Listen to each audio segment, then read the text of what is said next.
ഭർത്താവിന്റെ സഹോദരന്റെ അച്ഛനാ.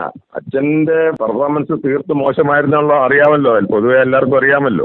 അച്ഛൻ അത് സാഡിസ്റ്റ് ആണെന്നുള്ള പൊതു അറിയും. ഇപ്പൊ ലോൺ അടയ്ക്കാൻ അവരുടെ വീട്ടിലെ ആവശ്യത്തിന് ലോൺ എടുത്തെങ്കിൽ ഉടക്കിപ്പിരിഞ്ഞ് പോകുന്നെന്നും പറഞ്ഞുകൊണ്ട് ആ കാശില്ല, ആ പെണ്ണ് തന്നെ അടയ്ക്കണം എന്ന് പറയും. ജോലിയില്ലാത്ത പെണ്ണ് എവിടുന്ന് അടയ്ക്കാൻ? അതൊരു സങ്കട. ഇതൊക്കെ പരിഹരിക്കാൻ ഒരു കാര്യമില്ലെന്ന്. ചീള് കേസ്, നിസ്സാരം കേസ്, അതൊക്കെ അച്ഛനൊക്കെ മനസ്സ് വെച്ച് കഴിഞ്ഞാൽ ചുമ്മാ ഒരു പുഷ്പം പോലെ തീരാനുള്ള പ്രശ്നങ്ങളുള്ളൂ. അത് കുടുംബം എല്ലാത്തിനെയും കൊലക്കി കൊടുത്തിട്ട് അച്ഛൻ ഞെളിഞ്ഞു നടക്കുക. അച്ഛനെയൊക്കെ പ്രതികാരത്തെ അകത്താക്കണം എന്നല്ല വേറെ കാര്യം തന്നെയായിരിക്കും.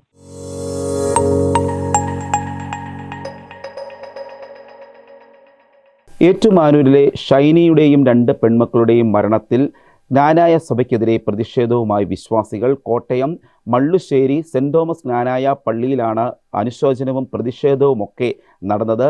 ഷൈനിയെയും മക്കളെയും മരണത്തിലേക്ക് തള്ളിവിട്ടതിൽ ജ്ഞാനായ സഭയ്ക്ക് ഗുരുതരമായ വീഴ്ച പറ്റിയെന്ന് ചൂണ്ടിക്കാട്ടിയായിരുന്നു പ്രതിഷേധം സംഘടിപ്പിച്ചത്. ഇടവകയിലെ വിവിധ സംഘടനകളുടെ നേതൃത്വത്തിലായിരുന്നു പ്രതിഷേധം. കുർബാനയ്ക്ക് ശേഷം വിശ്വാസികൾ പ്രതിഷേധ പ്രസംഗം രേഖപ്പെടുത്തുകയായിരുന്നു. ഈ സംഭവത്തിൽ സഭയ്ക്ക് വീഴ്ച പറ്റിയിട്ടുള്ളതായും സഭയിലെ ഒരു വൈദികനായ വ്യക്തി, അതായത് ഈ ഷൈനിയുടെ ഭർത്താവിൻ്റെ സഹോദരനായ ഫാദർ ബോബി ചേരിയൽ എന്ന വ്യക്തിക്കെതിരെ ഗുരുതരമായ ആരോപണം ഉയർന്നിട്ടും ഇയാൾക്കെതിരെ യാതൊരു നടപടികളോ ഈ കാര്യത്തിൽ കൃത്യമായി വിശദീകരണം നൽകുന്നതിന് പോലും സഭാ നേതൃത്വം തയ്യാറായില്ല എന്നാണ് പ്രതിഷേധക്കാർ പറയുന്നത്.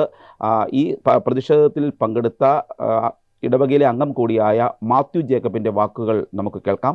ഞാൻ വിളിച്ചത് ഇന്ന് അവിടെ പ്രതിഷേധം നടന്നിരുന്നു അല്ലേ? അതെന്താണ് ഒന്ന് പറയാമോ അതിനെപ്പറ്റി? ഇത് ഞങ്ങളുടെ വേറൊന്നും കൊണ്ടല്ല, മള്ളൂശ്ശേരി സെന്റ് തോമസ് ജ്ഞാനായ പള്ളിയാ. കഴിഞ്ഞ വെള്ളിയാഴ്ച ആണല്ലോ ഷൈനിയും 2 മക്കളും കൂടെ ട്രെയിൻ തേടി പോയി ചാടി സ്വയം ആത്മഹത്യ ചെയ്തത്. അതിനൊരു അനുശോചനം രേഖപ്പെടുത്താനും ആ കൂടുതൽ ആദരാഞ്ജലി അർപ്പിക്കാനുമായിട്ട് മള്ളൂശ്ശേരി ഇടവക അംഗങ്ങൾക്ക് എല്ലാ ഭക്ത സംഘടനകളുടെയും പ്രതിനിധികൾ കൂടി ചെയ്തതാണ്. എല്ലാ ഭക്ത സംഘടനകൾ എന്ന് പറഞ്ഞാൽ ലീഗൽ ഓഫ് പേരി ഉണ്ട്, KCW ഉണ്ട്, KACEC ഉണ്ട്, അതുപോലെ തന്നെ KSS ഉണ്ട്, വിൻസെന്റ് ഇപ്പോൾ ഉണ്ട്, അതുപോലെ KCY ഉണ്ട്, എല്ലാ സംഘടനയും. അതുപോലെ തന്നെ ഞങ്ങളുടെ 46 വർഷമായിട്ടുള്ള ഒരു സംഘടനയാണ് കുടുംബയോഗം എന്ന് പറയുന്നുണ്ട്. ഇത്രയും പേര് സംഘടിതമായിട്ട് ഒരു പ്രതിഷേധ യോഗം നടത്താൻ തീരുമാനിച്ചു. അങ്ങനെ അനുസരിച്ച് നടത്തി. ഇതാണ് ഇന്ന് നടന്ന സംഭവം. പ്രതിഷേധം എന്തായിരുന്നു? പ്രതിഷേധത്തിനകത്ത് ഞങ്ങൾക്ക് പറയാനുള്ളത് 1-2 കാര്യങ്ങളെന്ന് പറഞ്ഞാൽ, ശരിയായിട്ട് പറയാണ്, ആ കുടുംബത്തിന്റെ സ്വന്തം കുടുംബവും അതുപോലെ തന്നെ ഭർത്തൃ വീട്ടിലുള്ള കുടുംബത്തിലും ഉണ്ടായ പീഡനം കൊണ്ടാണല്ലോ ഇത് മരിച്ചത്. അപ്പൊ ആ പീഡനം സഹിക്കാൻ കഴിഞ്ഞിട്ടാണ്. സ്വന്തം ഭർത്താവ് എന്ന് പറയുന്ന ആളുടെ പീഡനം അതൊന്ന്. 2 ആ ഭർത്താവിന്റെ സഹോദരന്റെ അച്ഛനാ. അച്ഛന്റെ പെർഫോമൻസ് തീർത്ത് മോശമായിരുന്നുള്ള അറിയാമല്ലോ, പൊതുവെ എല്ലാവർക്കും അറിയാമല്ലോ. അച്ഛനല്ലേ ഈ ഒരു കുടുംബത്തിൽ ഒരു ഇഷ്യൂസ് ഒക്കെ ഉണ്ടാവുകയാണെന്നുണ്ടെങ്കിൽ പരിഹരിക്കാനായിട്ട്. അത് വേദപുസ്തകത്തിലും പറയുന്നുണ്ട്, മത്തായിയുടെ സുവിശേഷത്തിൽ പ്രത്യേകമായിട്ടും പറയുന്നുണ്ട്, നിന്റെ സഹോദരനോട് തെറ്റ് ചെയ്താൽ നീ പോയി പരിഹരിക്കണം എന്നൊക്കെ പറഞ്ഞുണ്ട്. ഇതൊന്നും ഈ അച്ഛന് ബാധകമല്ലേ? ഒന്ന്. രണ്ടാമത് ഈ അച്ഛന് അത് സാഡിസ്റ്റ് ആണെന്നുള്ള പൊതു അറിയും. അച്ഛന്റെ ബുദ്ധിമുട്ട് കൊണ്ടാണ്, അച്ഛന്റെ ഒരു പരിധി വരെയുള്ള ബുദ്ധിമുട്ടും കൊണ്ടാണ് പ്രകാരമൊക്കെ സംഭവിക്കേണ്ടതായിട്ട് തോന്നുന്ന ഒരു അടക്കം പറച്ചിലുണ്ട് എന്ന് പറഞ്ഞാൽ അറിയാമല്ലോ. ഈ അച്ഛനെ നേരിട്ട് പരിചയം നിങ്ങൾക്ക് അറിയാമോ? ഇടവകയിലെ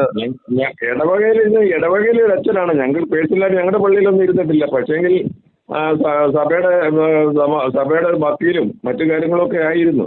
അതുപോലെ തന്നെ OSH എന്ന് പറഞ്ഞ SI ചുമണ്ടിനകത്ത് SI ചുമണ്ടിന്റെ പിന്നെ ഇതാണ് ചെമ്മന SH മുണശ്രീയാണ് OSH ഒരു അംഗമായി. ഇപ്പൊ ഓസ്ട്രേലിയയാണ് ആശാൻ. ഇപ്പം വന്നിട്ടുണ്ടെന്നും വന്നിട്ടില്ലെന്നും പറയുന്നു, അറിയില്ല. ഈ അച്ഛന് ഇത്തരത്തിലൊരു ആരോപണം ഉയർന്നപ്പോൾ സഭ നടപടി എടുത്തില്ല എന്നതിൽ പ്രതിഷേധമുണ്ടോ?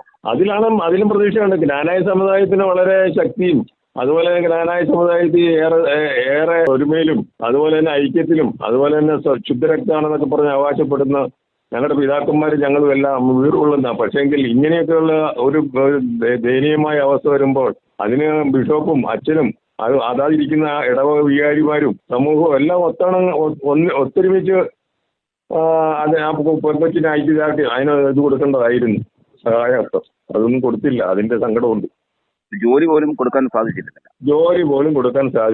ജോലി കൊടുക്കാന്ന് പറഞ്ഞാൽ അറിയാമല്ലോ, ഞങ്ങളുടെ ഈ കാരിത്താസിലൊക്കെ ഞങ്ങളുടെ സമുദായത്തിലുള്ള ആൾക്കാർ കുറവാണ്. പക്ഷേ മറ്റു സമുദായക്കാരെയൊക്കെ ഇഷ്ടംപോലെ ആൾക്കാരെ ജോലി കൊടുക്കുന്നുണ്ട്. എന്തെങ്കിലുമൊക്കെ ഇപ്പം ഞാൻ ചോദിക്കട്ടെ, ഞാനൊരു ഫാക്ടറിയോ ഒരു കമ്പനിയോ ഒരു ഹോസ്പിറ്റലോ തുടങ്ങുന്നുണ്ടെങ്കിൽ എന്തെങ്കിലുമൊക്കെ ശകലം കുറവുണ്ടെങ്കിൽ അത് തീർച്ചയായിട്ടും അത് വേണ്ട പോലെ പരിഹരിച്ച് കൊടുക്കാനായിട്ടൊക്കെ ഇവർക്കൊക്കെ സാധിക്കുമല്ലായി എന്നാ തന്നെയല്ല സാറേ, ഈ ഒരു കൊല്ലം ഒരു രൂപ പോലും കൊടുക്കാതെ ഒരു പട്ടിണി പടക്കുന്ന ഒരു കൊച്ചു തള്ളയും ഒരു കുടുംബവും അവിടെ പോയി പണിയണമെന്നൊക്കെ പറയാനായിട്ട് ദൈവത്തിന് മുമ്പിൽ വലിയ ഉത്തരക്കൂടുകളെ ഇതൊക്കെ എല്ലാം. ഈ ഞാനും വെട്ടത്തെ ഇതെല്ലാം നേരെ പറയുന്നത് കൊണ്ട് നമ്മുടെ സമുദായമാരും പുരുഷന്മാരും സമുദായത്തിലുള്ളവർക്ക് അച്ഛനും ഒക്കെ ദേഷ്യം കാണുമായിരിക്കും നമ്മളോട്. എന്താണെങ്കിലും ദേഷ്യമല്ലല്ലോ ആവശ്യം, സത്യമല്ലേ ആവശ്യം.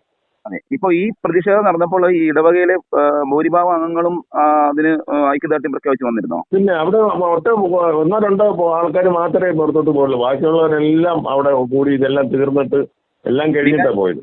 വികാരിയച്ഛനൊന്നും എതിർത്തില്ല? വികാരിയച്ഛനോട് ഞങ്ങൾ ഇത് വികാരി അച്ഛൻ ചിലപ്പം എതിർക്കാൻ സാധ്യതയുണ്ടെന്നോർത്ത് ഞങ്ങൾ വലിയ കൂടുതൽ പോഴ്ചയിരുത്തി പറഞ്ഞു. എങ്കിലും ഞങ്ങൾ പറഞ്ഞൊരു ചെറിയ പ്രതിഷേധവും ചെറിയൊരു ആദരാഞ്ജലി അർപ്പിക്കുന്നുണ്ട് എന്ന് അച്ഛനോട് അവതരിപ്പിച്ചിട്ടുണ്ടായിരുന്നു. അച്ഛൻ വന്ന് നിന്നതെല്ലാം കേൾക്കുകയും ചെയ്തായിരുന്നു കേട്ടോ. സഭാ നേതൃത്വം വിളിക്കുകയും ചെയ്ത് ബന്ധപ്പെട്ടിരുന്നോ അതിനുശേഷം? അതിനുശേഷം ഒന്നും ആരും ബന്ധപ്പെട്ടിട്ടില്ല. ഇങ്ങനെ ന്യൂസ് കണ്ട് ഓരോരുത്തരും നമ്മളെ വിളിക്കുന്നുണ്ട്. ഈ ഭർത്തൃ വീട്ടില് ഈ ശരിക്കും എന്താ പറയാ ലോണൊക്കെ അടയ്ക്കണം അങ്ങനെയൊക്കെ പറഞ്ഞു ഒരുപാട് സമ്മർദ്ദവും. അതൊക്കെ വലിയ സങ്കടമുള്ള കാര്യമാണ്. ഈ ലോൺ അടയ്ക്കണം പറഞ്ഞാൽ ഞാൻ ചോദിച്ചിട്ട് ആ കുട്ടി 3 ലക്ഷം രൂപയുടെ ലോൺ എടുത്തിട്ടുണ്ടെങ്കിൽ അതിന് ലോൺ അടയ്ക്കാൻ അവരുടെ വീട്ടിലെ ആവശ്യത്തിന് ലോൺ എടുത്തെങ്കിൽ ഉടക്കിപ്പിരിഞ്ഞ് പോകുന്നെന്നും പറഞ്ഞുകൊണ്ട് ആ കാശല്ല ആ പെണ്ണ് തന്നെ അടയ്ക്കണം എന്ന് പറയും. ജോലിയില്ലാത്ത പെണ്ണ് എവിടുന്ന് അടയ്ക്കാൻ? അതൊരു സങ്കടമാണ്. ഇതൊക്കെ പരിഹരിക്കാൻ ഒരു കാര്യമില്ലെന്ന്. ചീള് കേസ്, നിസ്സാരം കേസ്, അതൊക്കെ അച്ഛനൊക്കെ മനസ്സ് വെച്ച് കഴിഞ്ഞാൽ ചുമ്മാ ഒരു പുഷ്പം പോലെ തീരാനുള്ള പ്രശ്നങ്ങളുള്ളൂ. അത് കുടുംബം എല്ലാത്തിനെയും കൊലക്കി കൊടുത്തിട്ട് അച്ഛൻ ഞെളിഞ്ഞു നടക്കുക. അച്ഛനെയൊക്കെ പ്രതികാരത്തെ അകത്താക്കണം അല്ലാണ്ട് വേറെ കാര്യം തന്നെ ആയിരിക്കും. അച്ഛന്റെ ചുമതല എന്താണ്?